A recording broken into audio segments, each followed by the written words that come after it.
But episode తర్వాత కొంచెం కష్టంగా ఉంది. సో లాస్ట్లో ఒక పంచ్ అయితే ఉంది, పంచ్ డైలాగ్. సో ఎందుకంటే అందరూ పవన్ కళ్యాణ్ గారి ఫ్యాన్స్ అంట, మిమ్మల్ని మీలో చూసుకుంటున్నారంట. ఓకే, సో ఇప్పుడు ఆ రిక్వెస్ట్ శ్రీరామ్ వెంకట గారిని మాట్లాడవలసిందిగా రిక్వెస్ట్ చేస్తారు. అందరికీ నమస్కారం. మీడియా వాళ్ళకి థ్యాంక్ యూ సో మచ్ అండి. మా కాస్ట్ అండ్ క్రూకి, especially my DOP and director.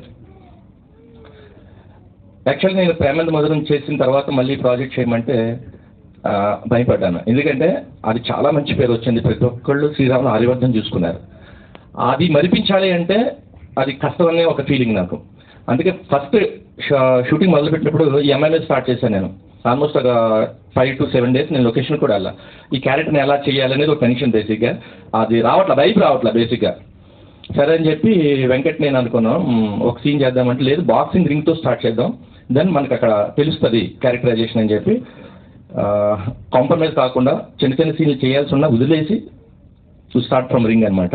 So అక్కడ నుంచి మాకు కాన్ఫిడెంట్ బిల్డ్ అయింది, ఎస్ మనం రుద్ర క్యారెక్టర్ని హ్యాండిల్ చేయగలం అని చెప్పి. So thank you so much Venkat. తను ఎంత ఎఫర్ట్ పెట్టాడు అనేది మీరు స్క్రీన్లో చూస్తే తెలిసిపోతుంది. వన్ మోర్ థింగ్, తను మూవీ చేస్తున్నాడు నా కోసం.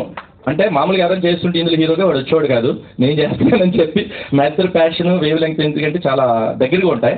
అందుకని వాడు లేదన్నా నువ్వు చేస్తే నేను వచ్చి డైరెక్ట్ చేస్తానని చెప్పి వాడు గ్యాప్ తీసుకుని మరి వచ్చి నా కోసం ఈ ప్రాజెక్ట్ చేశాడు. సో నేను ఇప్పుడు అది ఏదైనా కానీ మన ప్రెస్ వాళ్ళు కూడా అడిగారు, శ్రీరామ్ గారు మీరు సినిమాల్లో ఎందుకు చేయట్లేదు లేదా వెబ్బలు ఎందుకు చేయలేదు అంటే వాళ్ళకి ఒకటే చెప్పా, నేను ఎక్కడ కంఫర్ట్గా ఉన్నానో అక్కడ చాలా. ఇది చూస్తే నేను సినిమాలో చేసినట్టు ఉంది, వెబ్లో చేసినట్టు ఉంది. కాబట్టి నాకేం పెద్ద డిఫరెన్స్ అనిపించట్లేదు, సేమ్ ఎఫర్ట్ అక్కడైనా ఇక్కడైనా.